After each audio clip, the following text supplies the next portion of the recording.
Okay.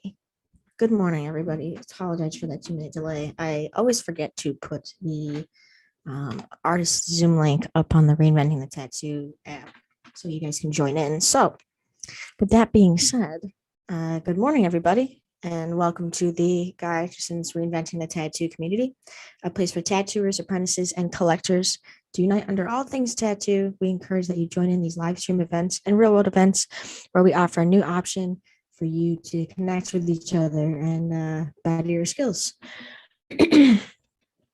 From developing your art to getting down to the technical with your skills, surrounded by like-minded peers, you can see us beaming out with events every day. Last night's drunk critique was absolutely hilarious. I was up until like 11 watching it, and everybody having so much fun. I loved it. From live tattoo drawing groups to one-on-one classes with Guy, you can join in. And I want to thank everybody joining in from YouTube, Facebook, or Vimeo. And special shout out to anyone listening via podcast. Our event schedule and notifications can be found on our free Reinventing the Tattoo app on your Apple or Google Play stores. Or join online at community.reinventingthetattoo.com. All these episodes can be found on demand in the folders section. If you can hear us, be sure to tag us and a friend who may benefit from this experience and knowledge, as well as yourself. We here Reinventing the Tattoo are beaming out to 5 channels 247. If you go to reinventing247.com, you can enter to win a free goodie bag that has some gifts from Raw, Cheyenne, and Dermalized Pro. For those who don't know, we have several shows, including this one, every Sunday at 1 p.m. with Jason Leeser. That's his morning drawing group. Sundays at 9 p.m., Tattoo Weekly with Gabe, Lauren, and Jake Makes a Fireside Tattoo. Monday morning at 9 a.m., this is the drawing group with myself, Kiera Franklin. And at 9 p.m., Monday, we have Guy Aitchison's drawing group, his one-on-one classes. Tuesdays at 10 a.m. with Ricardo Sturdivant, that's his drawing classes.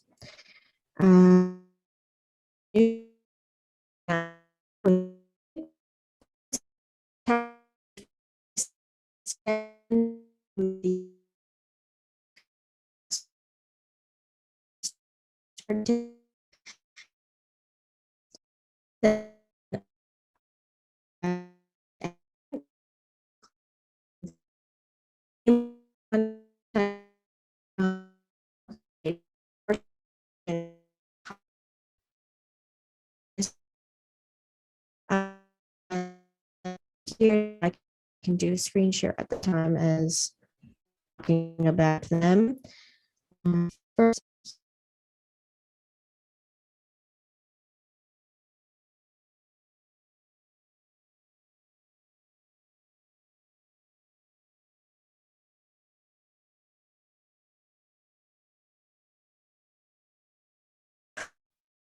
I try to I do screen share in my intro.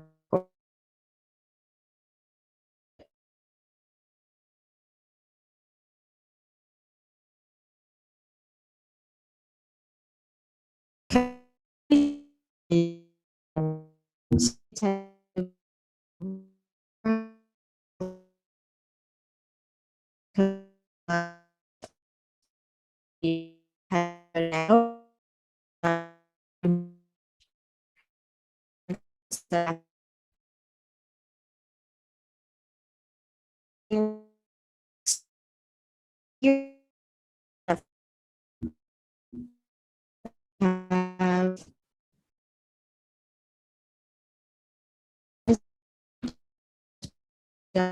tattoo clients around the globe, from their bombs to their pads to their after art care to their stencil forts to everything. This company is very, very cool, and the stuff smells amazing. Then we have, of course, our Hyperspace Studios, the one and only Guy Aitchison. We have to thank him for everything that he's been doing for everybody ever. This is his website here, hyperspacestudios.com. They have books, subscriptions, videos, DVDs, prints, paintings, clothing, machines, you name it, they have it. Go ahead and check that out. And of course, thank you to our affiliates here. We have eco-friendly-tattoo-supplies.com, Apprenticeship Diaries, and Fireside Tattoo. And of course, our real world events, I did go scroll through a couple of them, so feel free to check them out at theworldtattooevents.com. But we have Hell Cities coming up in May, and we have our Philadelphia Tattoo Convention, which is in February. We have Explorer Tattoo Convention, which is right after that. And next July, we have the River City Tattoo Invitational. And next October, of course, we have the Paradise Tattoo Gathering. You do not want to miss that. If you'd like to host, go to management at reinventionthetattoo.com. Okay. Good morning, everybody. I always have to go through that little spiel in the morning. I always fumble. I've done it so many times, and I always fumble with it still. But good morning. My name is Q Franklin. I am a tattooer out of Western Massachusetts, and we're here today just to draw and hang out. If you're not too familiar on how to get on here, you just go to the Reinventing the Tattoo app or website, sign up for free, and right in the events section, there is a tab that says, right under this event, it says Artist Zoom In. You just click that and I let you right in. It's that simple. And you can come hang out, come draw, come show us what you're doing, come let us know who you are, where you're from. I know that's such a scary thing to do, but I'm no harm, I promise. I have nothing to be fearful of. So today, while people start joining on, if they do or don't, I know it's around the holiday season, so that's going to be a little iffy.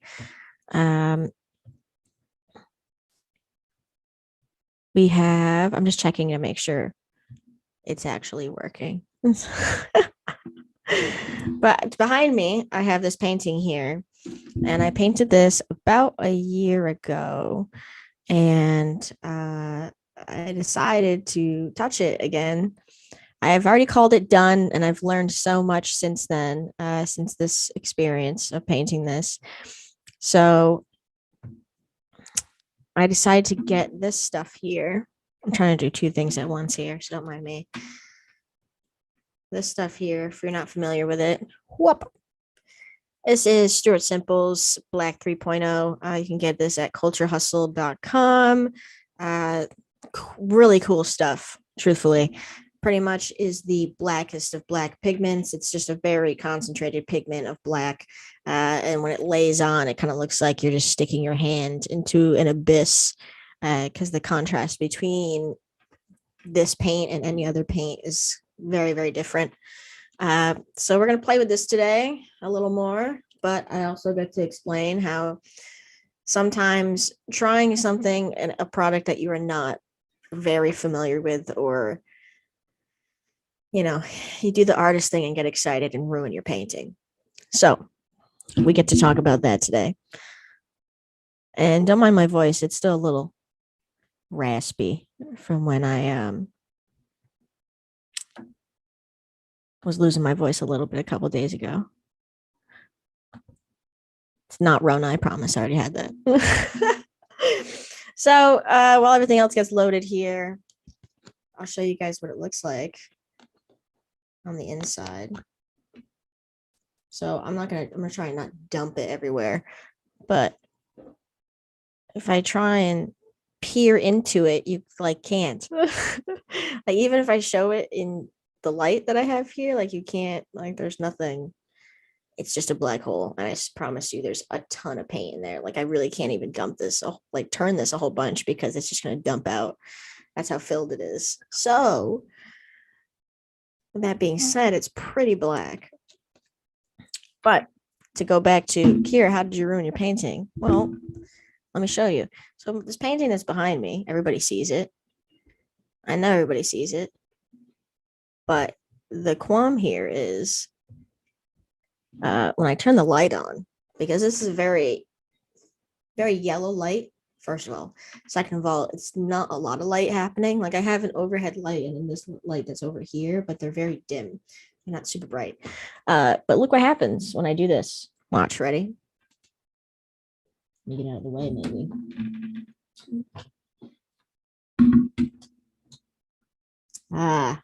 There it is. That's what happens. Yep. So, long story short, I did a whole layer of that black 3.0 and turned this light on afterwards and saw this and said, oh. Which, I knew in the back of my head that this was going to happen. And if you're like, here, it still looks great. What I'm talking about is what's happening right here. Okay. So I knew I could only use that black 3.0 in finite areas. I know that was going to be very, very important. But furthermore, when it dries almost like a chalkboard. That's the best example I can give. So it's very, very matte, but it also has that like super dry texture to it. And this fawn here, it already has a layer of matte medium, and I didn't think about that. Which matte medium dries black, but this is a completely different formula than just a regular old matte medium. So I have a canvas board right here. And what I was going to do today while we were sitting here and chatting is I was going to do what I was supposed to do in the beginning and actually practice first before applying it to a painting I dumped a lot of hours into. But this is what happens when you have zero attachment to certain paintings. You can just do whatever you feel like to it. And you're like, I'll go back into it. It's not completely ruined. You can definitely go back into it and just amp all the values up again and hope to God that if you put like a Gamvar or something on it, a matte medium, that it would all dry the same finish. Because that's what's really messing with this right now. Because once again, if you turn the light off here, let me turn this bright light off. It's fine. It's fine. It looks all right. But even if in real life here, it does look very, very different. So, we got our good friend Melissa Sink joining in on us right now. Maybe she can help us out. Oh, Melissa. Oh, Melissa.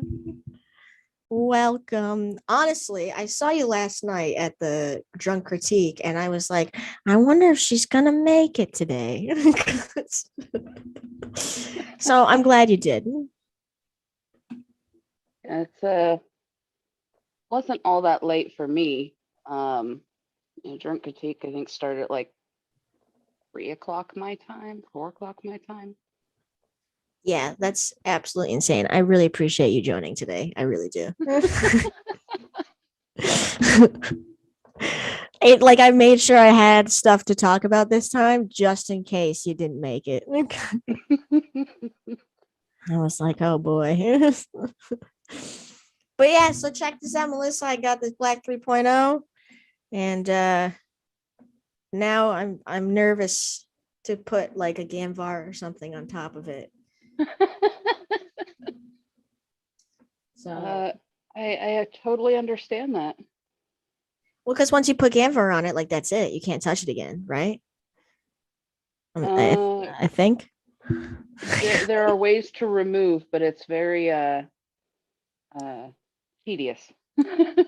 So you're saying nobody wants to do that. Precisely. I've got to set up my other screen so I can actually see you. You got a new painting today. Oh my goodness, we got a floater painting, Trikel. Yeah. This was early Christmas. Well, not early, but a Christmas present of sorts. Oh, that's nice. That's if I can awesome. get it done in time. Right? When it has a deadline, right, yeah, as soon as you put a deadline on something, it's like, New Year's. Well, the upside is, nobody's going to be offended if it's later than Christmas because it's not family stuff. Oh, I see the dilemma. All right. That makes sense. Well, it's a beautiful composition. Did you stencil that Thank on you. or did you paint it on? No, I stenciled it on. I started with the composition digital and then went ahead and put it on there. You just Now I get to actually paint. you just use normal stencil paper? Oh, just a carbon paper. Carbon paper. Yeah. That makes more sense in my opinion. Because I've seen a lot of people use like tattoo stencil paper, but sometimes it'll like leak through the layers because it's a thicker consistency when it goes on. So this will still show through if I do a thin layer. I also have white carbon paper, which is weird, but it's a little harder to see. It's like you gotta rotate your head to actually like see where the white is if you're working with that. Yeah. Yeah, absolutely. Yeah. I'm just checking in on everybody that says hello and good morning and everything. Make sure I'm not missing anybody because that would suck. That's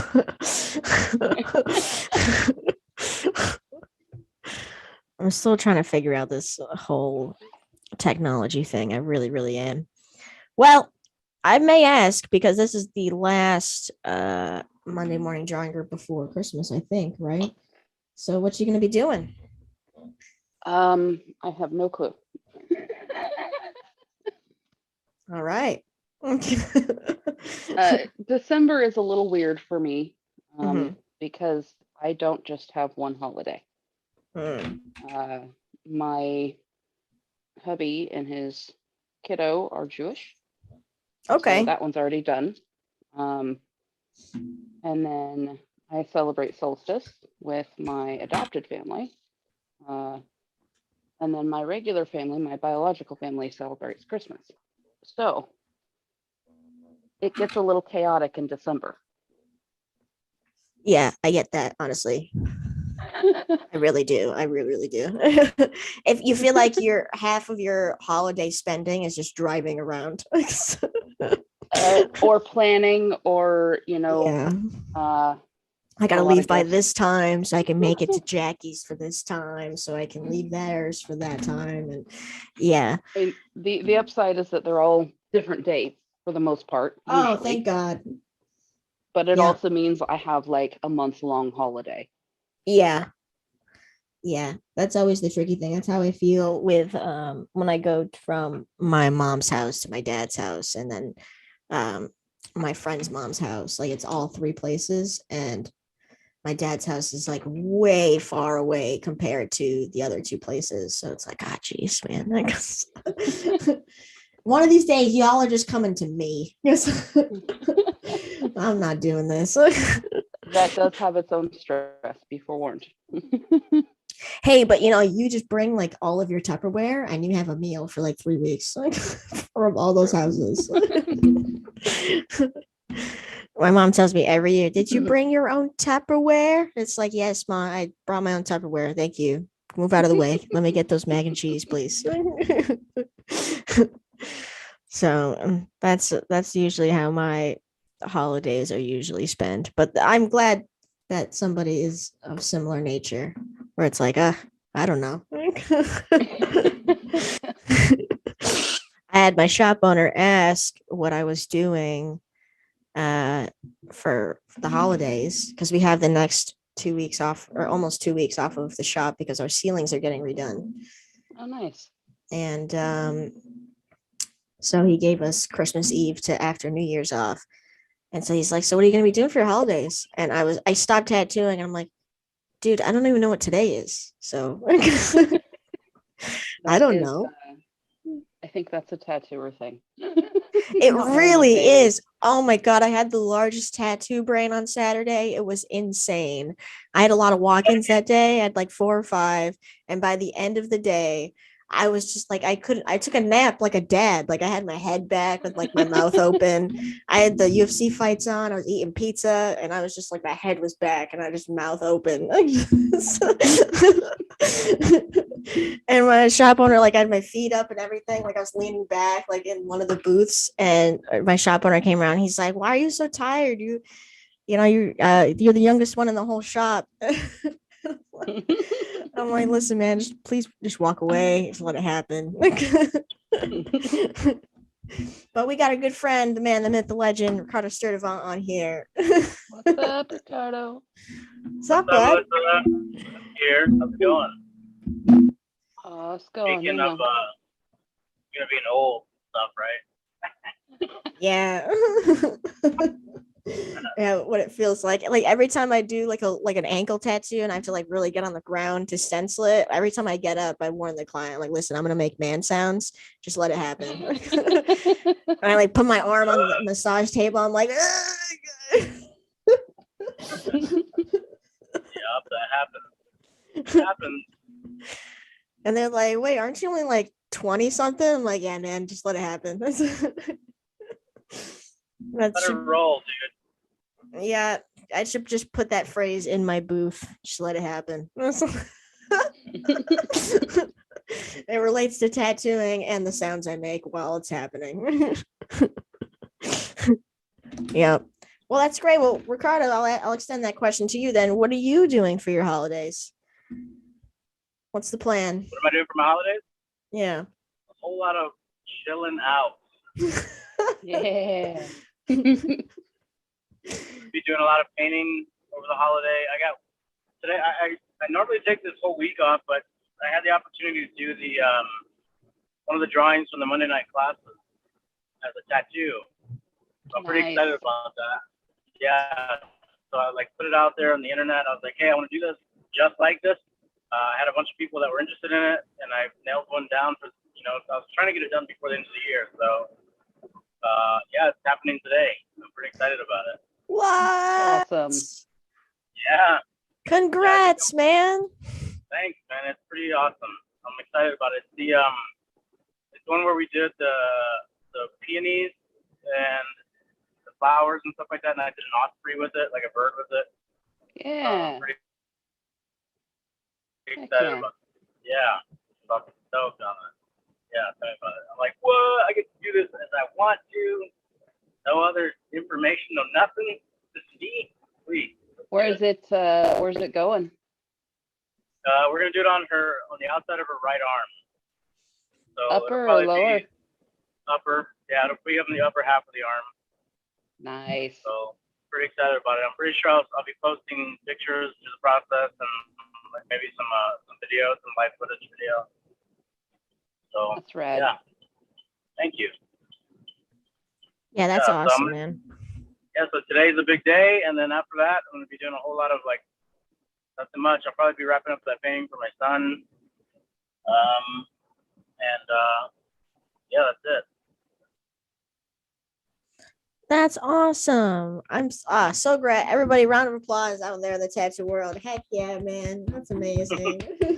Yeah, right. What about you guys? What are you guys doing? Did you guys already talk about it? Did I miss it?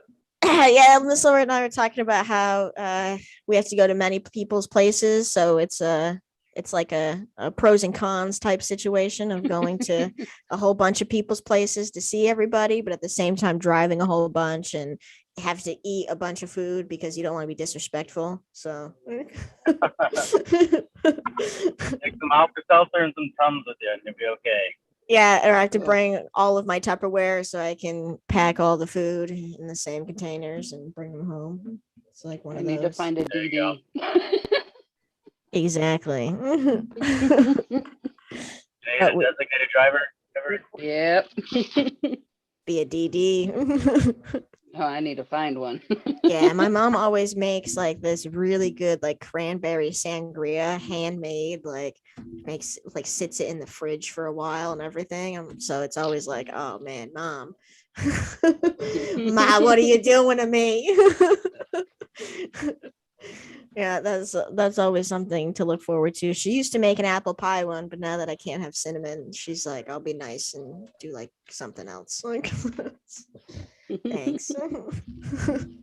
Hey, I just joined in the background here. Melissa, you were on the Drunk Critique last night. Did I catch that? Oh man, they roasted me hardcore. Awesome. Well, it is Drunk Critique, right? I thought it was amazing that I kind of caught a little bit of that. And then I saw that you were beaming in, and I was like, yes, yes, that is courage. It's amazing. Yeah. It was really awesome. People should really learn from your example of not worrying about it too much, right? I was in the middle of driving when they started, and I was like literally 2-3 blocks from home, and I'm like, son of a bitch. Oh no. Going, dang it, I need to get home. Yeah. And so I jumped on as soon as I got parked. Awesome. Yeah. And then I caught Joe came on at some point. I think every drunk critique needs a villain. Is that the I think Jason just wanted to spice things up, that's all. Nice. Yeah, exactly. He seemed like he was having an absolute blast. I was very thankful that he was able to hop on as the host with such short notice. And yeah, Jason, wherever you are, I appreciate that greatly. He did text me. He was like, I'm not sure I'm ever doing that again. And I said, hosting Drunk Critique is definitely not for the lighthearted, and to be kind of thrown into it an hour before is, like I said, I can't thank him enough, and I'm sure he did have a good time. It is a lot of fun until it's over, and then you're like, wait a minute, what did I just do to myself? Yeah, he was on there. I think I saw the timer when I was logging in to do this, and I think it was like 6 hours or something. That's 6 hours, yeah. Insane. Yeah. Well, I mean, that's about par for the course for Drunk Critique, though, really. Yeah. The 9-hour one, I thought that one was a little excessive. It was like 9 hours on a fucking Zoom call. You know, I had I was on a Computer Geek call the day after Drunk Critique, and they were talking about Zoom fatigue. And I'm like, I don't know, man. I just watched fucking 12 people drink heavily for 9 hours on Zoom, and I'm not sure it's the Zoom that fucking got them. Yeah, exactly. Well, I'm glad you joined on, Gabe. That's awesome. Oh, you know, I almost texted Ricardo this morning, man. Not Dane, excuse me. Billy Conway died, the fucking drummer for Morphine. Oh. Really? Yeah, it was his birthday yesterday, and so moment of silence for the Morphine drummer. Oh, man, The one we dude. just saw. No, no. The original Morphine drummer, the one that we saw, I think was Jerome. And now it makes a little bit more sense of why or I don't even know really the story, but but no, it was the fellow that was in the original Morphine. I think it was in the Vapors up until over the summer, I think, is when they shifted. And now it makes a little more sense. But we got to enjoy people while they're still here. That's what that's all we can do, man. Live it like it's the last day, right? Every day. Try to, anyway. That Absolutely. sucks. No, there's a good technique that some high performers or go through. Like, have you ever written your obituary? Oh, that's an interesting concept. So No. if you write what you want your obituary to be, and then read it a couple times a week in the morning, it gives you a nice little focus of like, oh, you know what? If this is what I want my obituary to be, then I probably shouldn't be like, I should. It gives you a little bit of a compass. Yeah, I for can see sure. how that might work. Also a good reflection on how, to your point, Ricardo, we know the bad news is coming, and every day could be the last. So we really do need to live every moment like it could be. Yep. Try to the best you can, man. Yeah. What are you gonna do? But cheers, dude. Cheers to him. That was Amazing. awesome. What a good run, dude. Like, you get to play with those guys and that band, man. The music is great. You know what I mean? And it lives on. So that's awesome, dude. But Absolutely. Fucking great run. I think it was 66, maybe. Oh, okay. So Not too bad. Yeah. not too bad. But for me, that's 20 years from now. So I'm like, oh, motherfucker. Get I know. my shit together. I know exactly what you mean, dude. Believe me. I'm just like, damn. It's right around the corner. That's like next year for me. I'm just playing. Yeah. No. I love it when you get to the point where people with gray hair don't even look old. Mhm. What? Don't laugh. Don't laugh. It's coming for you too. Yeah, in 40 years. Yeah. Oh, it'll That's fly. it. It'll fly. Yeah, it comes before you know it. Yeah, I've been drawing this out, and it's like, look at that shit, dude. Like, it's all over the place, man. I just didn't know that Great. that was an actual perspective that like people with gray hair don't look that old like that.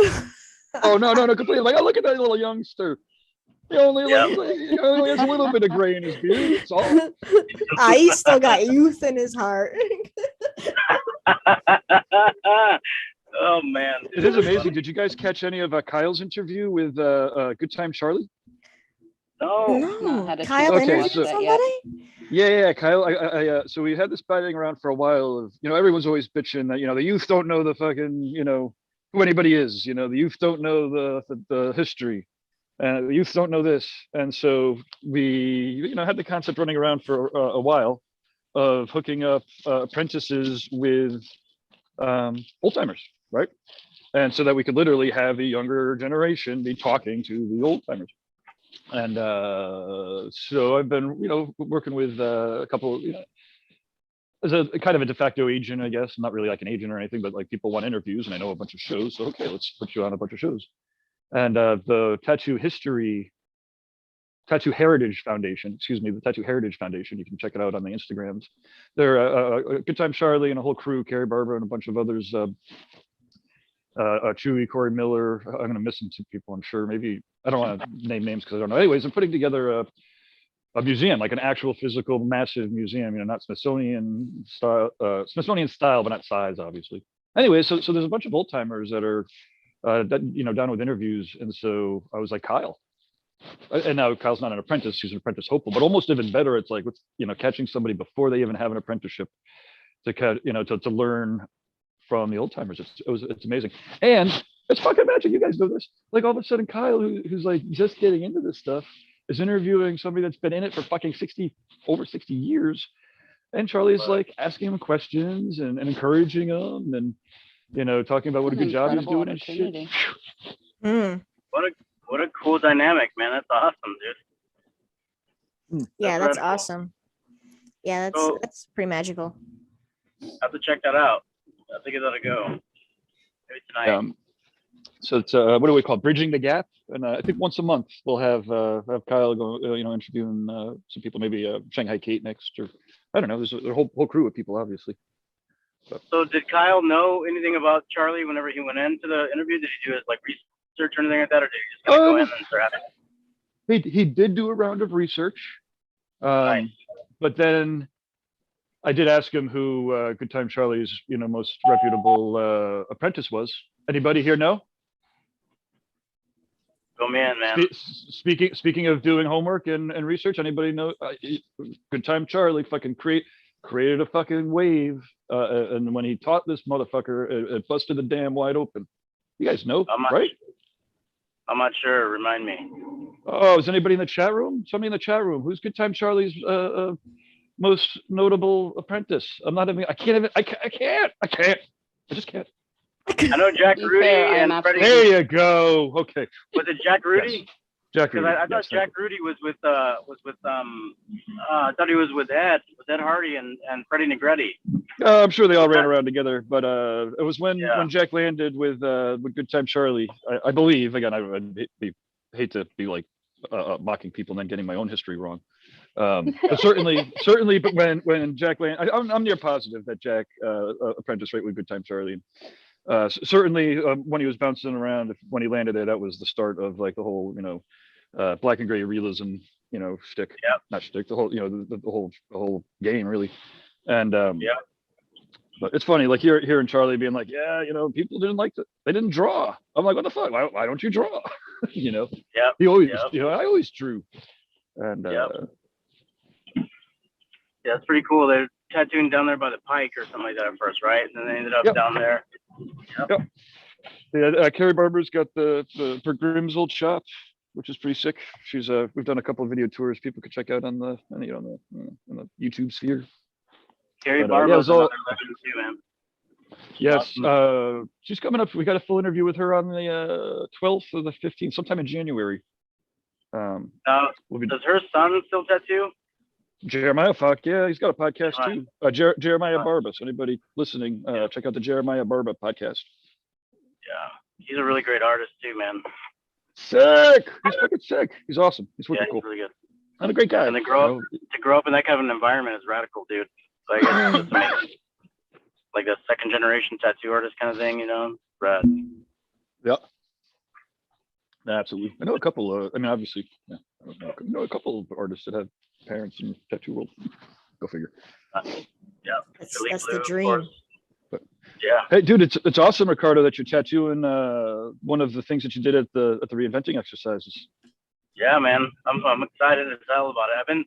I've been so pumped about it all weekend, and I've been trying not to get like too hyped up about it. You know what I mean? Just trying to stay focused on what I'm gonna do. Just another tattoo. You know what I mean? But like, I'm excited as hell about it, dude. Like, no joke. So, yeah, I can't be thankful enough for the opportunity, man. I'm pretty pumped about it. I'm sorry, I'm driving at this time.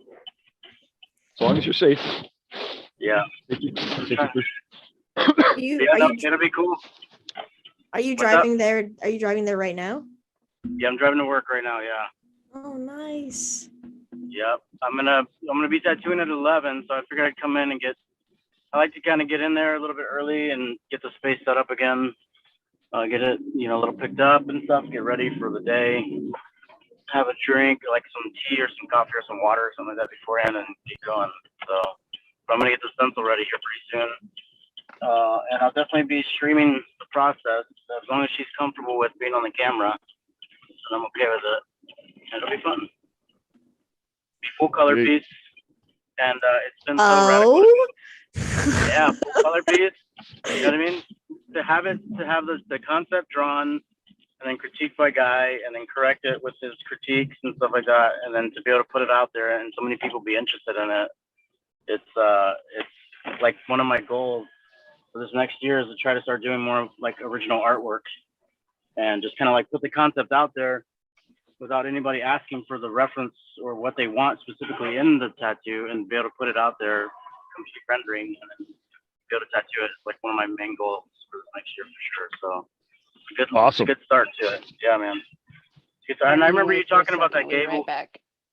Okay. No worries, Melissa. I think I remember you talking about that, Gabe, a while back, where you were saying that one of the steps is to be able to do that. Like if you're trying to step up your art game, step up your tattoo game, one of the things to do is to make sure and get a full color rendering before you do it. You know what I mean? So it's something that teaches you how to view the tattoo in a little bit more complete sense later on in your career, for sure. Yeah. So I'm excited about that too.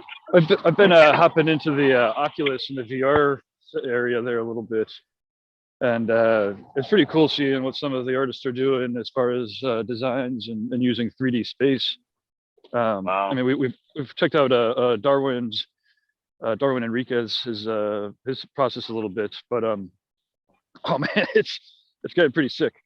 You can basically, I think they have an app where on your iPad you basically take a video of a body part, and it's all, I mean, basically the same way that we have the facial recognition. It basically maps out like the bone structure and the surface structure. And I think you basically take a video of you walk around a leg, or you take a video around the arm, and it creates a fucking 3D model of that arm, of the exact dimensions, because it's hitting the actual body part. So there's artists that are taking the actual body part and putting it into 3D space to work on it. I don't think you need to, I think that like regular 3D body parts for people probably for the most part work, or at least for like, concepts and sketches and stuff. But on the other hand, like I said, I mean, imagine, for large cover-ups, if you had like a picture of the full 3D leg, and you're moving it around in like space, and I don't know, it's pretty crazy.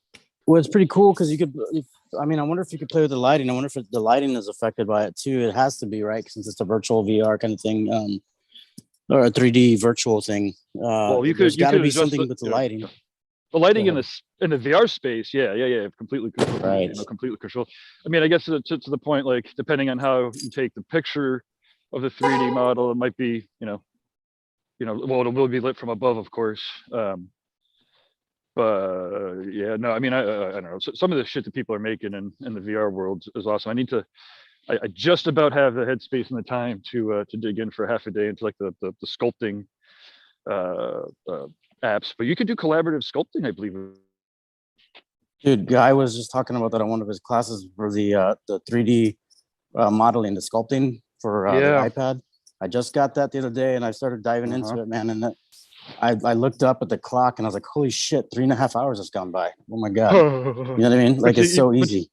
Yeah, but you were hammering out a lot of shit on those 3D models. I mean, like the accessibility of using 3D models inside of the iPad now, or is it's out of control. So it's in Procreate, I think. Is that what you said? Yeah. No, this one is a separate app. I can't remember the name of it off the top of my head. But it's a separate app, and I got it. I think it was like $14 or something like that. One-time fee of $14, but $14 for like a 3D rendering that you can manipulate the lighting and everything in it too. Oh yeah. Textures, you know what I mean? Like it's gonna be a game changer for sure. For me, and for other people, I believe too. Awesome. Liz, you're in those Mondays too. Do you remember? You don't remember by chance, or yeah? I'm sorry, I was away. What's going on? Do you remember a guy talking about an app that had allows you to do 3D models, a $15 app, 3D models and lighting and stuff? Or The only thing I can think of is ZBrush. Oh, there's yeah. ZBrush. Let me see if it's on my phone. Hang on, I'll be right back. Oh yeah, there you go. I guess it sounds like there's a streamlined version of something similar. ZBrush is pretty popular as far as that goes. I think it was when he was talking about an app that Kaya uses. Nice. Yeah, that's exactly what it was. ZBrush is definitely like the one of the gold standards as far as 3D modeling is concerned. It's also somewhat I mean, again, they're always making them easier to use and more user friendly. It's relatively complicated, whereas some of these new again, they're kind of like dumber 3D tools, or simpler, excuse me, and but it makes them a little bit more accessible. So for $15, it sounds like you can do some pretty cool stuff. Whereas with ZBrush, the learning curve's a little bit more intense, I think. Right. But you could also do like 10 times more. Yeah. I don't remember what the app was called, but I think it was one his daughter is using on the iPad. Yeah, that's exactly the same one that I'm referring, but I can't find the name of it. Well, the people, if they really care, they should be in the Monday classes. There you go. Seriously, so much information on those things. It's awesome. That's awesome. It's gotten cold here finally. I hate it. Finally, right? I feel like this winter was so warm. Yeah, it's been awesome, but now it sucks. You keep your snow and ice to yourself. I know. No, I mean, I love it. I was so bummed that we were supposed to get really bad snow the other day, but it ended up being one of those situations where the weatherman completely lies to your face. Nice. Yep. But yeah, that's great. That 3D modeling stuff, as soon as that got released, I downloaded some arms and limbs and stuff like that. I've been trying it out, but I don't do any larger pieces, so I don't think it'll be beneficial for me at the moment. But it definitely is really cool. I've seen people take videos of people's legs and stuff like that, and then mold it on the actual iPad and draw the stencil on. It's pretty awesome. I love it. Yeah, absolutely. Like how Melissa and I are both using black. That's great. The foundation of all things, black. Oh, this has a space-like background, so I'm getting my first layer, and then I'll be glazing color and stuff over it. What kind of colors? Mostly reds. A little bit of like a pukey green. And then some like purpley pinks almost, as far as like background colors. And then little skull guitar thing here is going to be probably not more natural tones. I'm not sure what I want to do the little color accents of yet. You gonna keep us updated with what it looks like? Sure. Yes, absolutely. That's what I want for Christmas from you, Melissa. The upside is that the guy that it's for does not use any kind of social media, so it's like, ha. I get to do progress pics. Right. It won't ruin the surprise. Yeah, so I think I'm going to mess with this thing and apply some black to it, just like I did with my painting in the background. I also got those glow-in-the-dark pigments that I was talking about last time, and I don't know how those work either. So today is the day of learning. I have not busted into my heavy body acrylics. They showed up earlier this week. Ah, Yep. but why? Oh my God, I've been waiting for you this entire time. Because I have these kind of projects that I need like solid things that I'm used to working with first. That makes sense. Hey, you don't do the thing that I do. I, every single time to this day, will get a new product that I've never used before and immediately use it on something that I should not be using it on just yet. Like, be it this painting behind me. So My thought is heavy body acrylic tells me it's going to take longer to dry. Oh.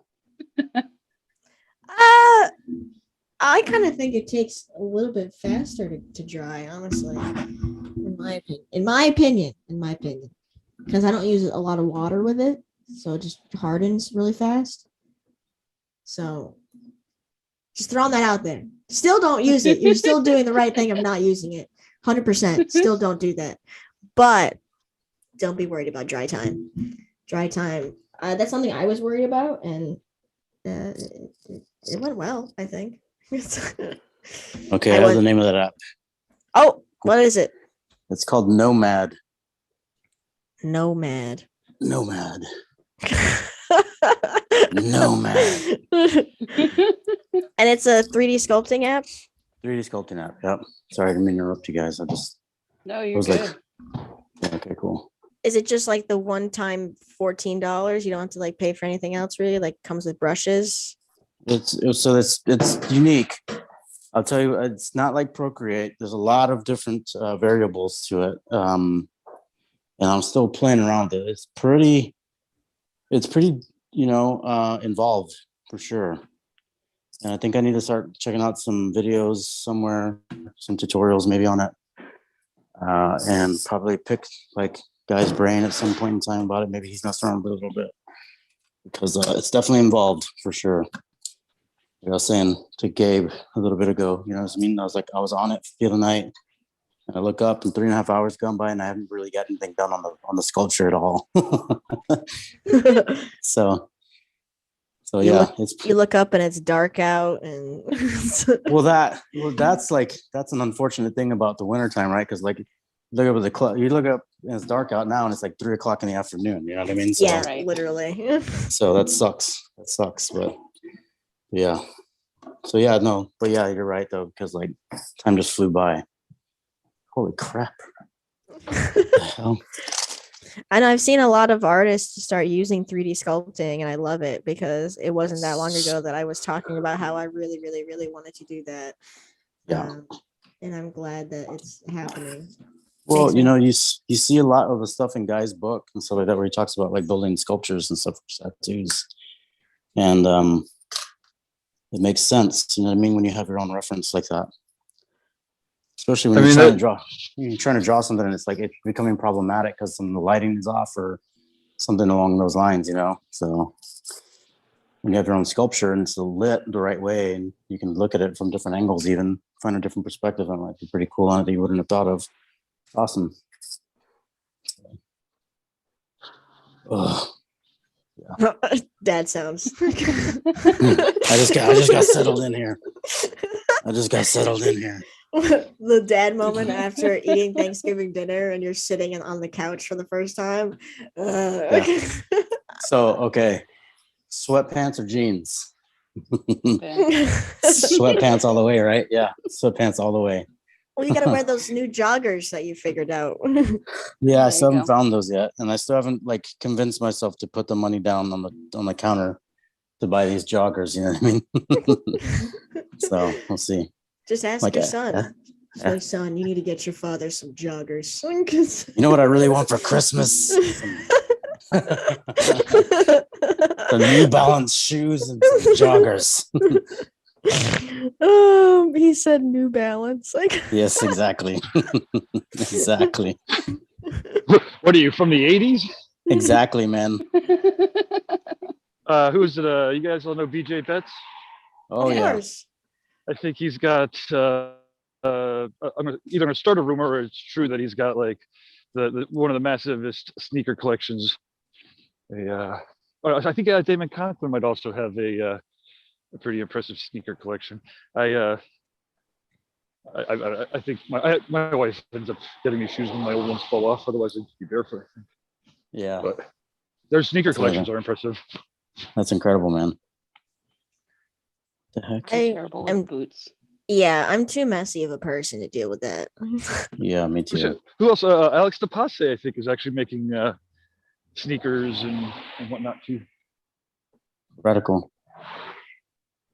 Geez, there's a lot. I can't. I'm like trying to think of tattoo and sneaker crossover. I'm like, I can't believe how much there is. And then Church is making his painted realistic sneakers. Yeah, you've all seen the Church guy out in LA. Yeah, he does like all these cool realistic. I mean, he's like a realist tattooer. Pretty damn good. But he's also doing sneakers. And I mean, obviously there's people that paint sneakers, but they're pretty fucking cool. Yeah, Church is I guess I don't know. Search for Church and sneaker art. I did an interview with him not too long ago. Nice. This stuff really. Look at this stuff. It's very like clumpy. Ugh. Yikes. This Here's stuff what is we so see. interesting. It really is very interesting stuff. Are you screen sharing or? Oh no, I see. What's that? Okay. My Apple Pencil wasn't working. What the heck? Boy, What a relaxing Monday. I hate technology sometimes. Oh, I hate it all the time, 100% of the time. You guys I hate it 80% of the time, 100% of the time. I hate it. I need to restart my. It's like some days it's 80%, and then other days it's the full hundo. Yeah, no doubt, right? 100. Like Let's see dealing here. with technology problems brings a new side out of you. You know what? I agree with you, man. I've stopped throwing my stuff around though. You know what I mean? I'm just like, all right, just take a deep breath. Relax. It's Take a gonna be minute. okay. Get some Bob Ross action going on here. Everything's okay. It's just a happy accident, right? That's right. It just won't start. It just Okay, I turned it off. I'm turning it back on. Let's see if this thing works this time. God Nope, still bless not. Oh, wait. all IT people for dealing with people who call in already angry. Right. And Totally. they have to tell them to restart it and start it again. There we go. Yeah. Have you tried turning it on and off again? Have you guys seen that show, IT Crowd? I have not. You got to watch it. No, I It's suppose fuck- I really should though. What's that? I suppose I should. IT Crowd is kind of right Yeah. up my alley. It's a great show, man. I think you guys might like it. What's Pretty what are the- funny. There's on a more serious-y kind of a vein. Halt and Catch Fire is Okay. the name of the series. It's basically about, it's like a startup computer geek culture. It's what made me think of it. Nice. And it's so fucking realistic. It's brutal. There's one of the characters in there that reminds me of somebody that I worked with for a couple of years, and like just the brutal reality of high-powered executive, change making technology cultures is it's intense, and it's a great show. But Halt and Catch Fire if you're into like geeky shit. But it's also like startup business, right? So there's a lot, obviously, in the tattoo world, everyone's starting a business, so it's there's a fair amount of crossover in that regard. But it's definitely about like computers in the 80s and the 90s, and so I have a special affinity to the time because that's how I got into computers. But Special affinity to the floppy disk there. like I was on that tape originally, right? The cassettes. Yes, dude. So but I didn't even have the cassette when I started. Back when I started programming, I didn't even have. I was so poor, I didn't even have a cassette recorder. I had to type out the program instructions every time I wanted to play Pong. But That's awesome, dude. I would program the computer with 15 pages of, they had magazines, right? So it was like a magazine, and it was filled up with computer code. And so Nice. you could just copy the code, character for character, and it had to be character for character because it's computer code. And but at the end of it, you could play the games. And then if you had when I got the tape recorder finally, then you could transfer the data to the cassettes. Nice. But and then we had the big ass floppies, the small floppies, all that shit. Mhm. Wait, there was different kinds of floppies? Oh yeah, oh yeah. Sorry, the child is speaking.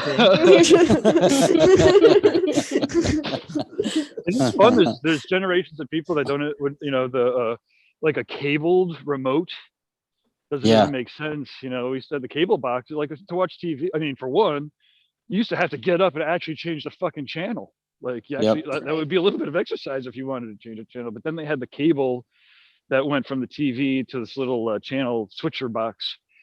So you could do it from your couch, but there was a cable connecting. The same thing with the phones. There used to be cables connecting the phones to places. Yeah. But Yeah, I think it's quite funny the generational differences, because I just genuinely don't know. And I had my shop owner explain to me how there was somebody that was like the designated tinfoil holder for the TVs. Oh yeah. Oh yeah, dude. Yeah. Sure. And I was like, what? And he's like, yeah, somebody in your family was the designated, like they'd stand there and hold this tinfoil because the channels would go in and out. And I was like, what? You have to find that sweet spot to like manage that tinfoil on the antenna. Yeah, exactly. I'm like, you just don't call Comcast? Like, Nope. When you're our age, you're going to be going, these kids, how come you're genetically altering your babies? How could you do that? And all the kids are going to be like, how barbaric are you not to? Oh yeah, no, exactly. I've had to explain to kids like what cursive is already, because they stopped teaching that. I'm like, what the hell? So I had I was not a tattooer at all. I was working a retail job, and some kid like got a gift card, and they're with their parents, and they bought a gift as their first time thing, blah blah blah, and they have to go sign their name on whatever the hell it was, the receipt or whatever. I'm like, okay, you have to sign your name, and she like printed it out, and I was like, do you not know, do you know cursive? And they're like, what's cursive? And I was like, what? No way, it's already starting. And I made eye contact with her parent, and her parents were like, yeah, they stopped teaching that like 2 years ago. And I was like, stop teaching that. Yeah, what do you mean? Along the lines of cursive, so when I tattoo cursive lettering, I do it backwards. Yeah. And I was explaining this to my client the other day, and he's like, wait a second, you do cursive backwards, and I don't even know how to write cursive. It's like, oh my God. Yeah. So, and I've already had to explain what a VCR is. At least I remember what that is. I remember having VHSs and VCRs. Okay. That's good. That's good. Can you imagine future generations getting cursive, treating it like the Japanese kanji? Yeah, exactly. Like, what the hell is that? I mean, but not for nothing. You'll be able to download that shit into your head in fucking, $55, get the cursive skill. That's gonna be wild, man. I've seen something about Apple glasses. Like they're trying to develop the Apple glasses where you don't even need a prescription for your eyes anymore, because it'll just fucking adjusts. Yeah, it just adjusts. What? Yeah, isn't that incredible, dude? It's like, because I was telling my son about it. My son's like, I'm just gonna wait for those Apple glasses. He's like, I don't need no upgrade on my prescription. I just wait till the Apple glasses come out and they just automatically adjust.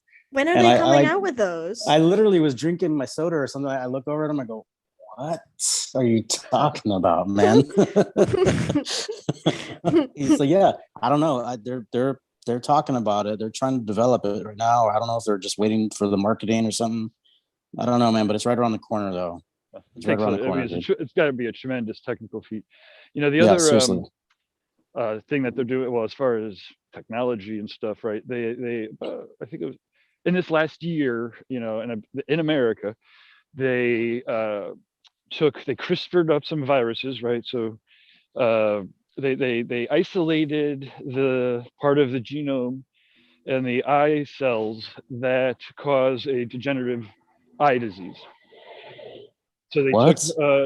took a benign virus Okay. and they used CRISPR to program the virus to find the part of the genome in these eye cells and cut out the part that is that causes the degeneration and replace it with a piece of genetic material that does what it's supposed to.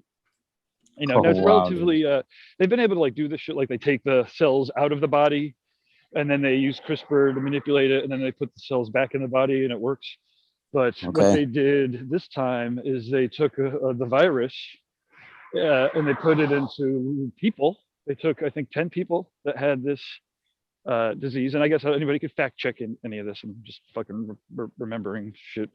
But I believe they took 10 people and they did it all. They did this in one eye. But this was the first time that a live virus that was CRISPR'd went into a living an organ inside of somebody and then genetically altered that the part of the eye that was causing these issues. And I think it was within 4 to 6 weeks, like 6, I don't know, maybe it was 4, it was either 4 or 6 of the people, I think it was 6, they started being able to see shapes and edges out of the eye that dude. was CRISPR.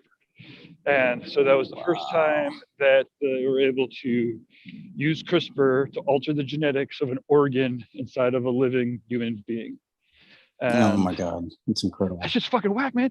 I mean, if you think about like blood diseases, I mean, I guess I'm not a scientist, but it feels like blood, like all the blood diseases, that's really soft cells. It's not like you're trying to get in there and adjust a heart condition, but like it feels like all the blood stuff should be able to be tackled in a similar manner. And yeah, I mean, we're going to be able to program. We are able to program our genetics. Yeah. It's pretty incredible, dude.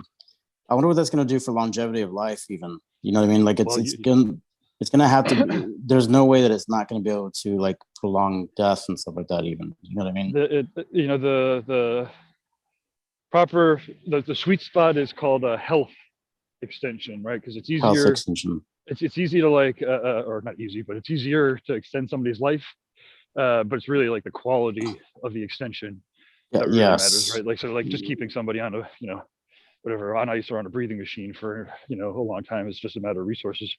But the point is, they're going into the cells and they're finding the, the mechanisms, telmers, I don't know. They find the, it's like fatty cells or fatty proteins that deteriorate over time, which is basically the cell's time clock. And man, that's awesome. You betcha they're working on figuring out how to change that, because I mean, I don't know, it's weird. It seems like it's got to be a little bit more complicated than there just being a gene that says deteriorate over time that you can shut off. But on the other hand, they're working on it. So yeah, I think all the science fiction authors are really just like the modern day prophets, right? The people that are thinking about the future. And literally, I love that. I love that concept. With like when I talk to people about sci-fi stuff, it's like, was it manifested through their story, or is it just they can see into like the inevitable kind of outcome of certain things that are current events and such like that? You know what I mean? But the dance might be a little bit of both. Yeah, exactly. I think it's a little bit of both. I also feel like, I know this is kind of wild and out there, but I also feel like we've been here as a culture, as a society before, in some way or another. I think that we're just kind of repeating this cycle, and we've lost a lot of information over time and stuff like that, and like the bridge of like continents shifting and everything like that, and stories migrating and mutating as they go along, as far as like relocation of cultures and stuff like that. And I feel like maybe we've tapped into this before, and like it's just another name for it now. You know what I mean? Where some people might have called it magic or religion or something like that, and not science and everything like that. I don't know. I just feel that's the way. But I feel like it's crazy that it's really like so close in our lifetime to be able to see this happening, man. It's fucking incredible.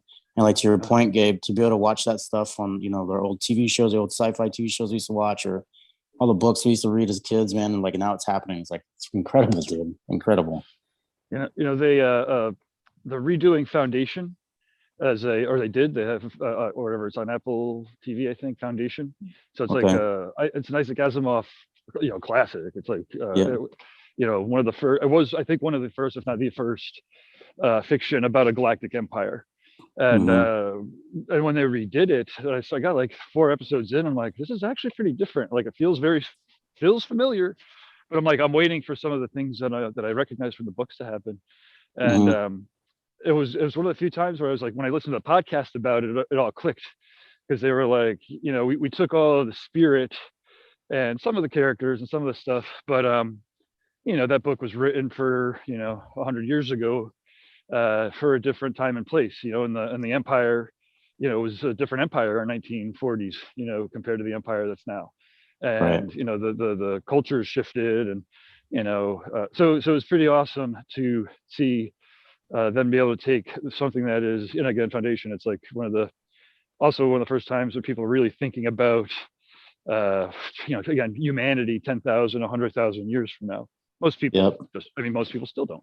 I mean, it's kind of an exercise in futility, because we know we're not going to be here. But anyways, it's a Foundation. That's another awesome piece of fiction that's on the Apple TV now, updated for modern audiences, which is great. I have to check that one out, because I don't think I've even heard of that book from Isaac Asimov. I do like Isaac Asimov, but I don't think I've heard of Foundation though. That's cool. Oh yeah, Foundation. If I mean, you could almost enjoy the two of them separately. But Foundation was originally a collection of short stories that he wrote. Well, and part of the reason why they changed up the TV show is because the book is basically a collection of short stories that he made up as he went along, and they do all flow together. But again, it's kind of like what is it, that Lost series, where they were like writing as they went. So if you're like really into it, you're like, this is crazy, but I'm not sure they know where they're going. Yeah. Wasn't there a monster in the first one? Yeah. Like, what the hell? I never caught that series, but I've heard a lot of good things about it though. Yeah, a lot of my clients telling me about it. I loved the first couple episodes, and then or maybe even the first couple seasons. But again, I think eventually it was like, nah, this guy really doesn't know where the fuck he's going with it, because or maybe not. I don't know. I mean, somebody else might have opinions on it better than I do. I'm not a massive TV person. Yeah. I get into some shows on TV, but not too many though. When Futurama was on TV, I watched it religiously, and I still watch it all the time. Whoever hasn't seen that show, you need to do yourself a favor and check it out. It's animated, but it's great. It's another one of those sci-fi nerd things. I think it's real interesting that we have here in Massachusetts, we have the Boston Robotics place, so we get a lot of the like first testers. Like at one of our grocery stores, we have like a little robot that roams around and like lets other people know when there's messes on the floor and stuff like that. Like that's his tasks for now.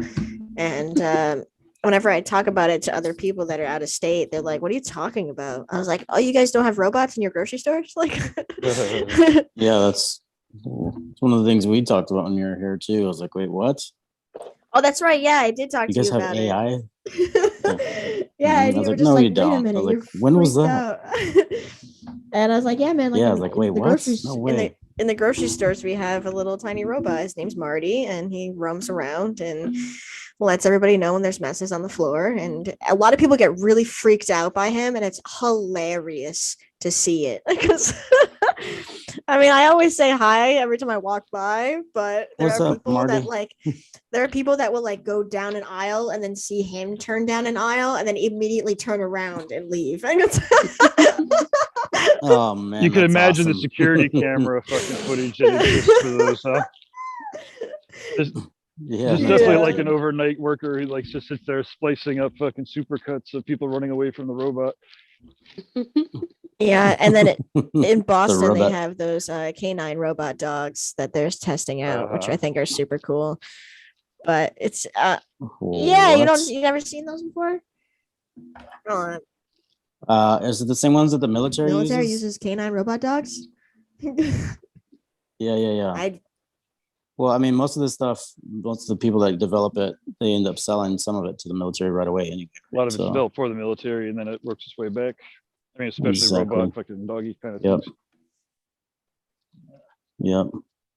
I have heard about like some companies especially lately with all of the people having a hard time finding employment or employees and stuff like that, that people are buying like robots to kind of do some of the, the tedious work, like cleaning up, like busboys, basically, like cleaning up the tables for of dishes and food and stuff like that. Like some companies have been hiring these robots to come clean up tables. You know what I mean? So because they have fewer waiters and stuff like that, and they don't have as many busboys and stuff. So yeah, and they're washing the dishes and everything too. It's pretty crazy. So it's hard So, to we'll see. imagine that in 20 years there's not a surgical robot that would be able to, well, again, have a camera that's mapping out the surface of the skin. It's not changing out different cartridge needles. It just has an array of needles that it puts into whatever order it feels is the most effective way to deposit the ink into the specific layer, and not you guys obviously do an amazing job of it, right? But the computer could access data for 100,000 of these operations, inject the perfect amount of lidocaine to the ink mixture that's mixed on the fly as it's going in. I mean, it might be expensive as fuck, but like right now they've got surgical robots, right? So like the thought that it won't be able to happen technically, I mean, it's not. I don't think it's even a question. It's just a matter of who does it first, really. I mean, we've already seen like really primitive versions. Yeah. But when we get those fucking $5 million surgical robots, but anyways, it's crazy to think about, but it's hard to imagine it not happening. Yeah. I don't see how that can't happen either, to be honest with you. I mean, the whole 5G thing, right? There was like that test with the tattoo artist and the client around on another continent or something like that. I did see that, yeah. Yeah, it's fucking incredible, dude. I was like, wait, what the heck? So to explain to explain that a little bit to people, there's a video out there that there's a fella, I think maybe, I don't know, Israel or somewhere. They had an app that was controlling. How exactly did it work? Was it controlling a robot tattoo arm? Yes, it was controlling like mechanical arm and stuff like that. It was like at the end of it was a tattoo machine, right? And they had a client sitting in the chair, and they had a tattoo artist on the other end of it, operating on an iPad, basically. Yeah. And he was tattooing off of the iPad, and the iPad is connected to this connection wirelessly via the 5G network and stuff like that. And it was manually operating the mechanical arm and applying the tattoo to the woman's arm. Yeah, it's incredible. Like, it's amazing. But was that they do have just some like a gimmick video? I don't know. I mean, I think that there was just like some of the demonstration of the capabilities at this point. You know what I mean? So it was the 5G people that funded it or something.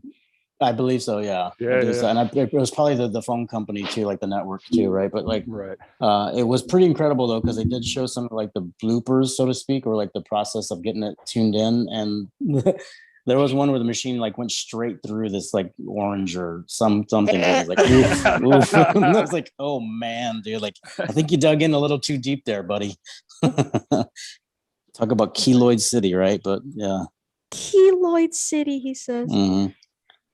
Yeah, I don't know, man. That's pretty incredible. So I pulled up the canine here. His name is Spot, apparently. So this is, if I can get it to work, this is Spot. Oh wow, what do you know? Look at that. And that's what they look like. And you can order them, I guess.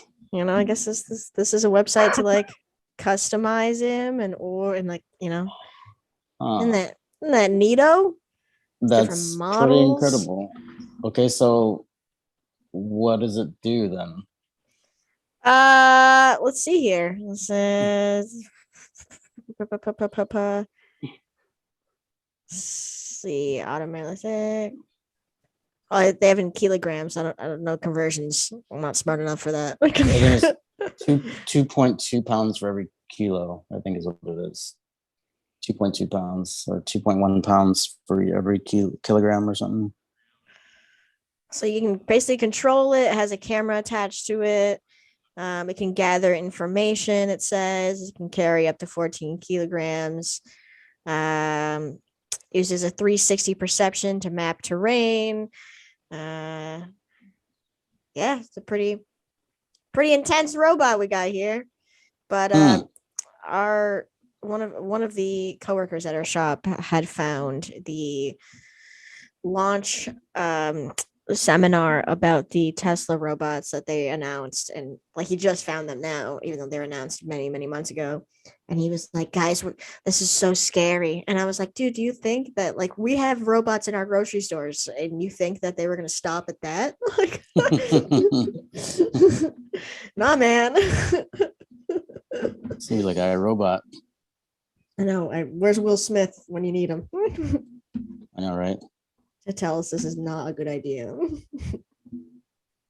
We'll see what happens. I mean, maybe it'll be much better than the Matrix. Speaking of which, is coming out here pretty soon. I can't wait for that thing. Oh, yeah. The That's- fourth or the fourth one, right? Is that I that's think the fourth one.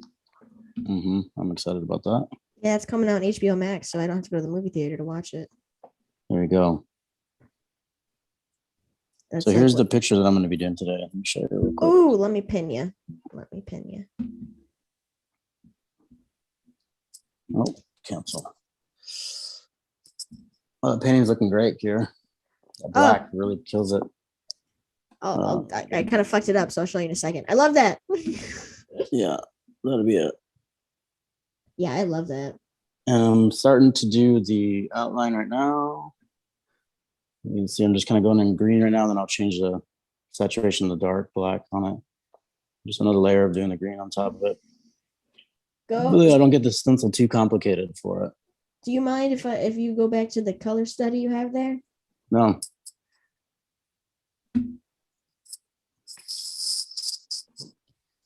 Okay. Can I make a suggestion maybe? Have you thought of adding like a magenta or like a purpley magenta color? He's like, To where? To which flower? the one in the back. Like I'm thinking like right where that top flower, right where it kind of tucks underneath the other two flowers. Like the Right here? darker, yeah, right in there. Right in there. That's I think a nice like magenta-y color. Kind of crescent it a little bit. Yeah, give it nice temperature. Yeah, just add more of the magenta that's already there. Yeah, like a little more saturated magenta. Get that nice reflected light in there, right next to the ambient occlusion you got going on. Get it Like that. rounded out there. Yeah, just get it rounded out. Just Just get some round shape to it there. Just like take it out, bring it some dunks, tell it to get rounded out. You'll be good to go. All right. It's gonna be good to go there, guy. All right. Don't worry about it. Don't worry Just about let it happen. Just let it flow. Don't worry about it. You know, I watched the Mandalorian series again the other day, and Bill Burr is amazing, right? He's amazing. But the fact that he's in Star Wars with a Boston accent is even better. It's incredible. You know what I mean? It's like, dude, you're from what is it? A galaxy far, far away and a long, long time ago. Like, but you And got they a still Boston have accent. Boston accent. It's fucking amazing, dude. It's because we're number one. What are you talking about? That's what it is. Yeah. We were the first ever. We had the first dunks. We did the tea thing. It's hilarious, man. We did Yeah, the so whole Thanksgiving, everything. Yeah. That's Yeah, so great, I'm excited man. about this. You're gonna blow that out of the park. I hope so. We're putting it out there one way or another. It'll get put out there for sure. So I have to show everybody. And Melissa, yes, congrats on the drunk critique. I put a couple of my pieces in there. It was pretty rough there too, and it's just like, oof, okay. Let me continue making some dinner. I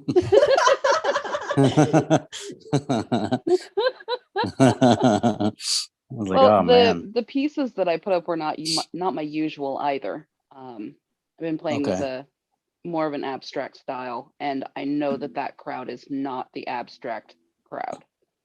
Yeah.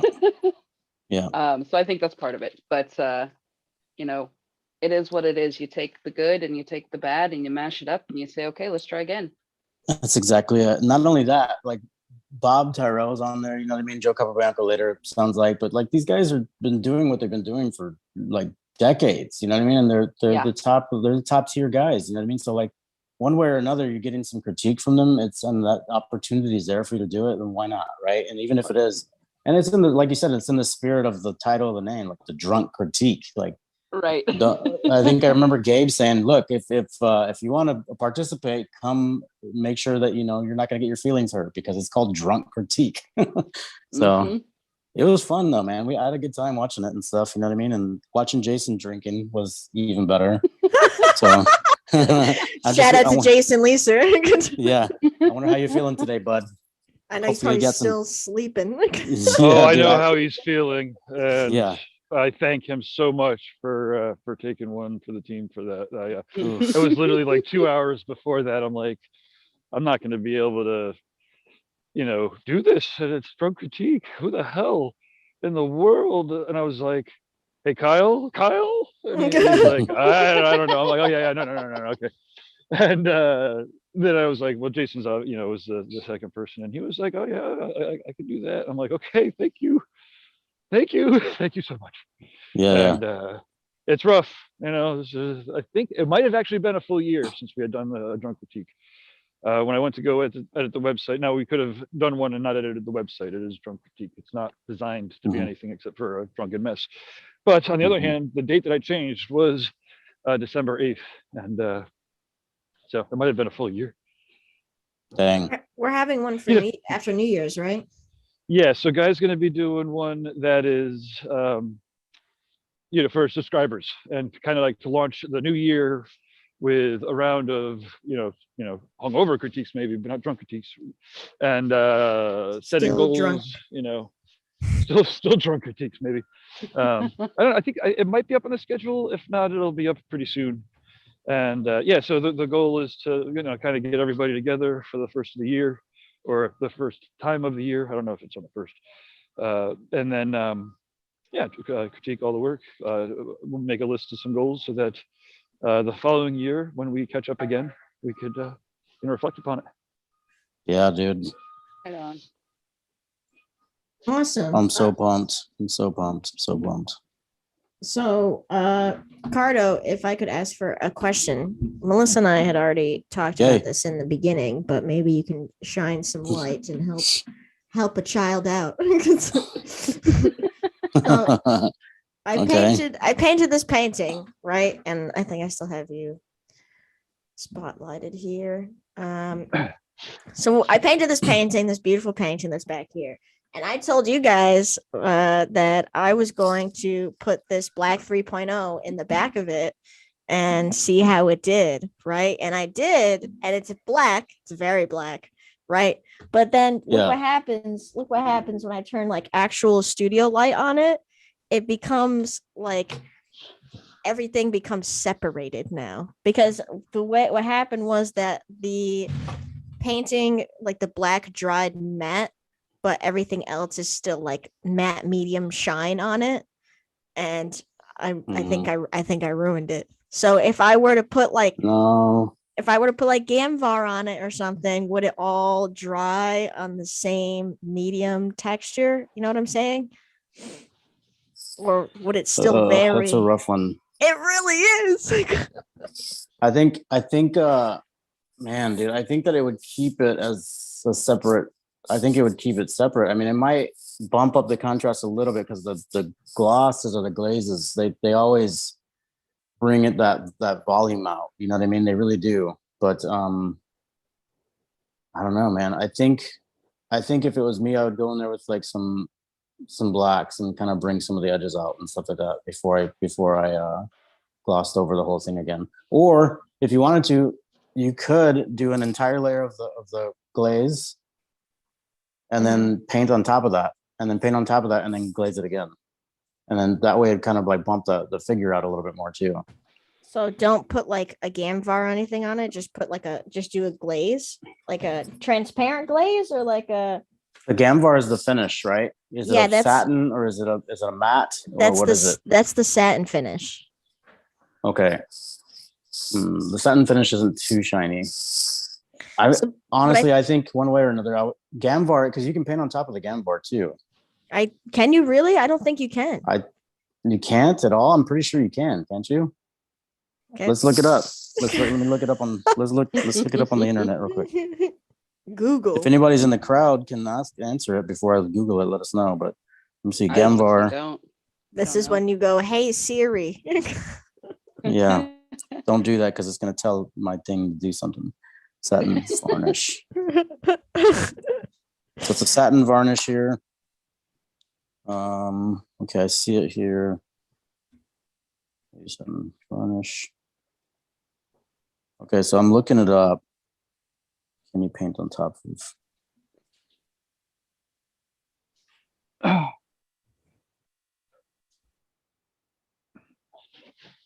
I believe you can, dude, but Gamvar satin finish. Because I know what I've done before in the past is I've covered an entire painting before, and then I'll put my signature on top of it. I'll put the signature on top of the finish, and it seems to stay pretty well, and it dries solid, and it stays solid, even with oil.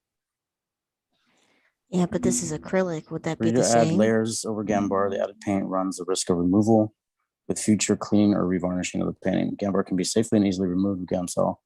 Well, this is saying were you to add paint layers over Gamvar, the added paint runs the risk of removal with future cleaning or revarnishing of the painting. So I guess you're right, because it won't stay like it doesn't saturate into the fabric of the canvas because it's on top of the finish, right? So that makes sense. Can you paint acrylic over Gamvar?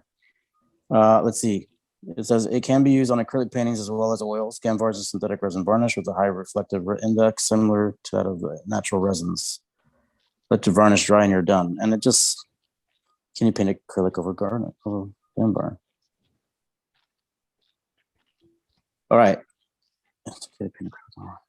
It's okay to paint acrylic over varnished acrylic painting in small moderation. For instance, if you need to do minor touch-ups here and there, all in all, as long as you're only touching up small areas with acrylic paint, then it's perfectly fine to paint over a varnished acrylic painting. So there you go. This is why I come to you for, hey, Ricardo, I ruined it. And you're gonna be, no. Yeah. No, you didn't. What's the problem? Yeah, exactly. It's just paint, right? So like the thing of it is though, is like I'm of that nature in my mind where I'm always curious. Like even though it says it on the bottle, I'm still gonna try it. Does that make sense to you? So like for me, if that was my painting, I would varnish it and then I would just paint on top of it and then I would add another layer of varnish in a few days. You know what I mean? But that's just me.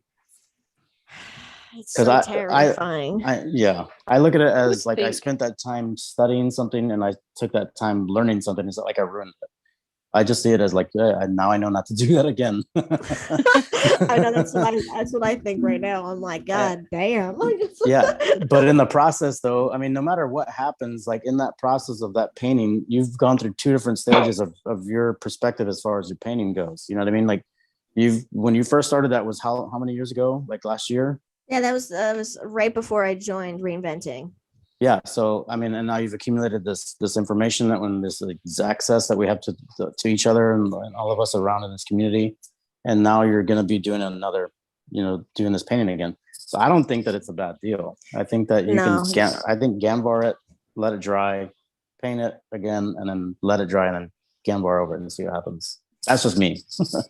So that's definitely like a good advice there. I think I definitely had thought about that when I did the black, because when I did the black, I was like, oh, what I thought was going to happen happened, where everything like the fawn and like the whole composition was just going to be pushed backwards so far, because now like there's harsh black is in the background and he really isn't black like at all. He's got a lot of midtones in him. So I knew that if I had to go back into it, it would turn out like in the end as a completely different painting, because I've accumulated so much knowledge from last year to now, like massively. So that if I were to go into this again, it would be a completely different painting, but I just have to be okay with that and just do it and just do it. That's it. Just do it. Yeah. Either that or the guarantee is that you can go back into the original painting before you Gamvar the entire thing. You know what I mean? So like, that's the guarantee. But if you just want it done now, then Gamvar it, see what happens. But yeah, that's a good Yeah, that's perfect here because that's exactly it. Like you learned in the process one way or another, so it doesn't matter.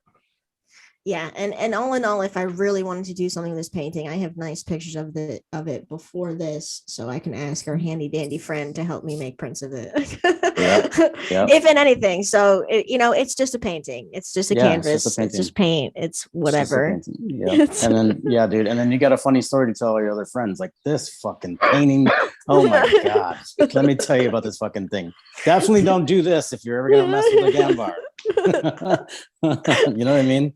Yeah, you're very right. And I even I know you guys are, when I zoomed at all you guys later or earlier, I was putting on that glow in the dark pigment, and I put it like on the outer side of this fairy, like right here, and then I put it on top of his face, and it works very well. But it's like it's I just did not practice with these materials like I should have, because I just was like a 3-year-old and I was like, I'm so excited, I just want to put it on there, it's going to be great. And here we are. That's exactly what I Sometimes do. you The same learn thing. quicker that way. Yeah, Yep. exactly. I agree, Melissa. That's exactly it, dude. That's exactly it. You I know what don't not to jump in do. like that, but I find out later on.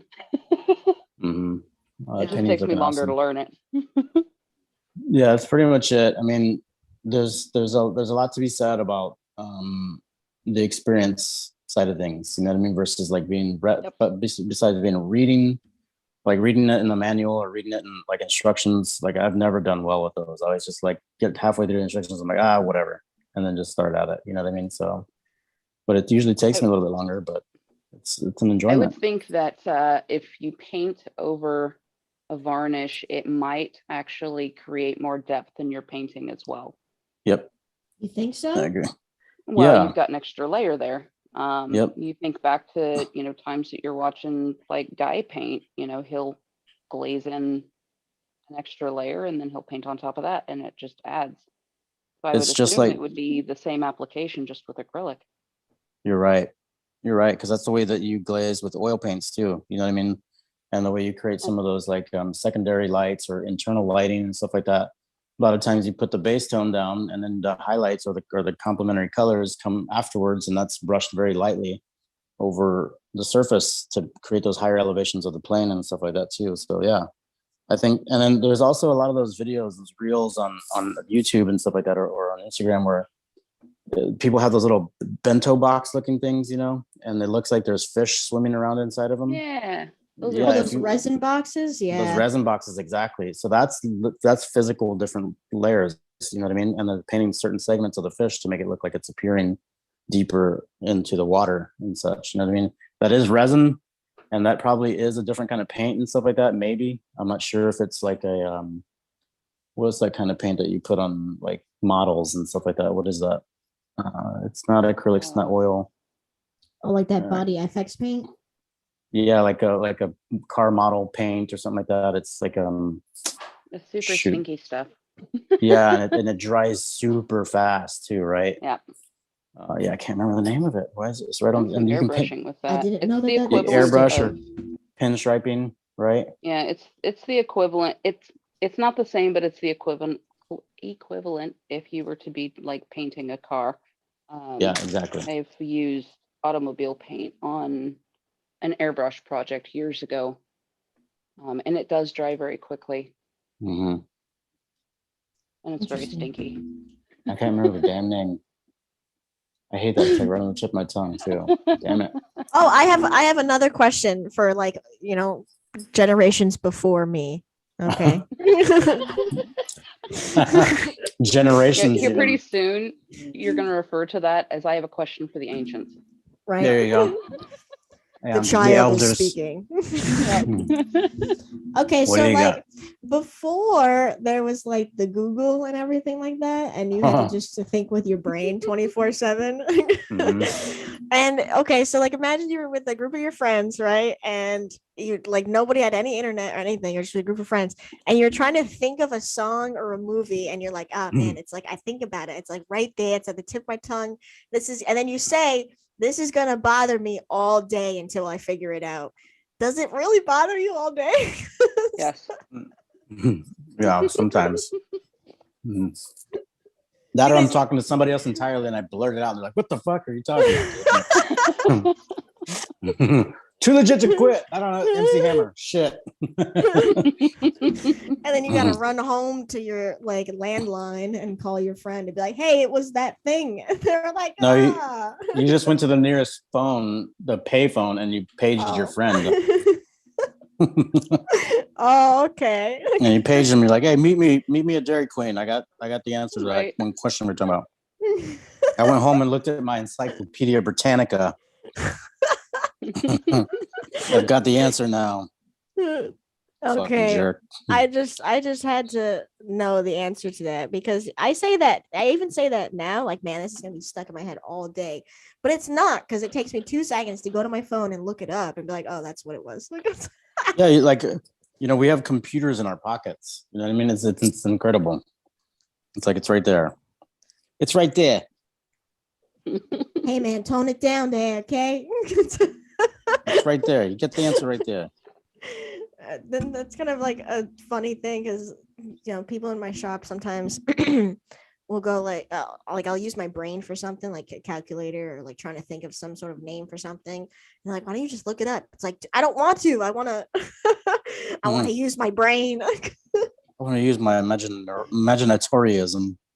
I want to see the smoke come out of the ears. Oh my gosh, yeah. Because I just can't imagine the type of anger that gets brought when you really can't think of that one thing that you know of. It's not really anger. It's more like, yeah. Am I losing my mind? Did this actually happen? Yeah. Well, good to know. I just wanted to, ask as a youngin. Yeah, I think. Yeah, I don't think. I don't know. Yeah, I can't remember that far back either. So I could be telling you something entirely false. I said that to my shop owner too the other day. I was like, he was thinking about something from like, he's like, I don't know, that was like 20 years ago, so I don't know. I was like, isn't it weird that you're able to think that far back? And he just like, he looked at me like I just called him a dinosaur. I was like, You'll see. You'll see. Will I see? You'll see. Yep. It's 70 degrees in December, Ricardo. I don't know if that doesn't mean anything. That doesn't mean anything. The other thing you can do too is like when people are freaking out about the current temperature of the day, it's like, oh my God, the world's gonna end. It's like, go on Google once again and look up the temperature, the recorded date temperature of like this day at this degree of temperature. And I guarantee you'll find another day like 40, 50 years ago that was just as warm as today right now. Promise you. In December? Yeah. Look it up. Look it up, man. It's right I just feel a little cheated because there's a lot of kids that go to the universities around my town and they have never seen snow before. And I was like, oh, you just wait, you guys, like so pretty around here. And it's been like 70 degrees every single day. It was like, and they're like, where is it? I'm like, just wait. It's just rainy. It's fine. It's snow. Snow's awesome, but then you have to like drive around in it. And then all of a sudden it's like, ugh, I fucking hate snow, man. I love shoveling though. I'll do that for any day of the week. For real? For real. Wow. What do you know? What do you know? And then you just like roll around in it, make a snowman. Maybe an igloo. Hang out with your iced coffee. I do. I have a buddy of mine that grew up in Utah, and he talks about the winters out there. And when he was younger, they were in like the Boy Scouts and stuff, and they used to have to dig igloos and stuff like that to learn how to, just in case you're out there in the wilderness and you get caught, they can totally build an igloo. And I was like, it snowed that much out there? He's like, oh, dude, it's frigid out there sometimes. Like, oof, that's terrible. It's terrible. Yeah, like -30 wind chill. But if you guys if you do get an opportunity to go to Utah in the summer, it's gorgeous. There's actually some pretty nice country out there, man. It's amazing. You've been to Utah? I have. It's incredible. I heard it's like Mars. Driven through it. Yeah, it can be. In some spots, it's like definitely like Mars. It's like definitely alien kind of territory out there sometimes. There's a place, there's a road that runs through Colorado, parallel through Colorado. I think it's 80. I can't remember what highway it is, but it goes into Utah too. And man, if you take that right at the border of Utah and Colorado, you run into this place. I think it's called the Jurassic Highway or the Prehistoric Highway. It's incredible, man. It's incredible. Highly suggest it. You get this like tall ravine on one side, a river, and like some open sky on the other side. It's incredible, man. Amazing. Learn how to ride a motorcycle and ride your ass out there. You will not regret it. I'm trying my best with that. Yeah. Thinking about getting a Vespa, you know? Yeah, there you go. Vespa. A little tiny scoot. Something that you can manage. And if I crash it, it won't like kill me. Yeah. Yeah. What, you guys working today? You guys got any tattoos going on today? Today and tomorrow's day off for me. Good for you. You enjoy that day off, Melissa. Oh yeah, it's great. I get up early morning to jump on here with you guys, like 5 o'clock when I wake up. That's rad. Even earlier than my tattoo days. Radical. Aww. We enjoy your company, Melissa. Just yeah, sit here dude. in my pajamas, drinking my coffee, painting along. How good would it be to be able to like just do that and like for your clientele too? Be like, don't worry, I'm just Oh my gonna keep my God. PJs. It's all good. You can wear your Be PJs great. too if you want to. I always tell my Most of my clients to wear clients that. do wear. Yeah, exactly right. I'm like, nope, be comfortable. Please don't wear your favorite outfit ever. That's what I No. always say.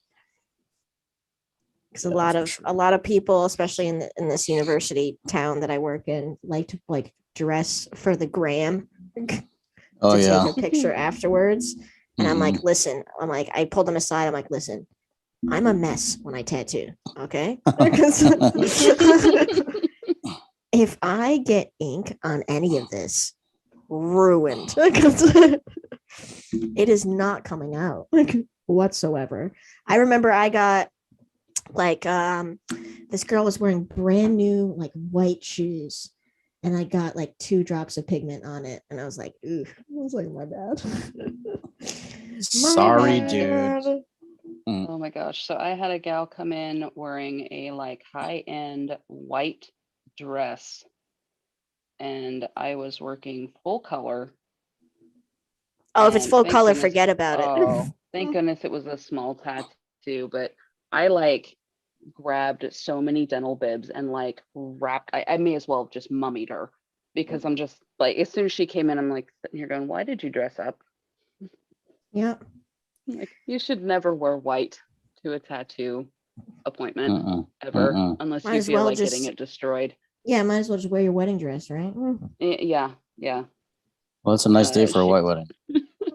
She was new to tattooing, and thankfully I didn't get anything on her. But I mummied her. Yeah. Yeah. Like, oh, we're going down There's this road, here, are we? There's 2 here, there's 3 here. Going down this road, eh? Okay. Okay. Mhm. Just as soon as they come in, oh, of course you did. Of course, yeah. Oh, you just bought this yesterday? Aye, wonderful. Bought this for this occasion, huh? Yeah. All right. Good I to was know. celebrating. That's All awesome. right. There's the stencil. All right, y'all. We're Ew. gonna slowly start piling out of here. Get our days started. I painted this entire thing in this black 3.0. It is black as ever can be. I gotta As put I- some tattoos on them. Right. This is my test dummy before I start painting on that canvas again, because we learned our lesson. So so I'm gonna try and get this black 3.0 and these pigments, these like glow in the dark pigments, to work before I approach this bad boy back here again. and hopefully not ruin it again. So we are gonna go round and everybody sign off and stuff. Cardo, we can start with you because you're on the bottom of my list. Okay. There you go, bud. What's up, guys? My name is Ricardo Servant. You can reach me here Tuesday mornings, 10 a.m. Eastern time.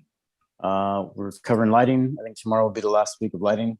And if you have any questions or anything like that, feel free to reach me at Candor Tattoo on Instagram. That's CANDORTATTOO on Instagram. Give me a follow, send me a message, say what's up. And if you guys want to try and jump in and say hello, give us some stuff to talk about, or if there's something you want answered, let us know. Thanks for having me on here, Kier. Always a pleasure. Of course, man. You're always a hoot and a holler. Double All H right. today. Yeah, exactly. The man, the myth, the legend. Hoots and hollers. Hollers. All right, Melissa, go for it. So Melissa Sink, you can find me on Instagram at MAC_MISSA. I'm located out in state in Oregon and do all sorts of painting and all kinds of fun stuff outside of tattooing. All right. Heck yeah, that's Melissa Sink, everybody. Hello. As I have to show this now because it's sitting over there. Look how dark that is. Just Jesus Lord. I'm sorry, that is like as black as ever. It's just gone because Yeah, it does. It looks like a hole in the wall. It's crazy. it really does. Anyway, sorry, I get really excited about stuff like this. All right, everybody. Welcome again to the Monday Morning Drawing Group. I am your host, Kirsten Franklin. I am a tattooer out of Western Massachusetts. I run this and the Thursday morning fundamental classes at 10 a.m. Eastern time. Same place you can find it at if you want to learn some cool art stuff, some fundamentals of art, some cool terms and ways of thinking. Feel free to check it out. You can find me on Instagram at Frankie Says Things and on Reinventing the Tattoo at Frankie Tattoos Things. I think that's it. Thank you to Reinventing the Tattoo for everything. Thank you to Gabe and Lauren and Sandy and Guy and all of you horseman peoples. And yeah, that's about it. Everybody, this is the time now where we log off. Let me get to the page here as it loads or not loads. The official page.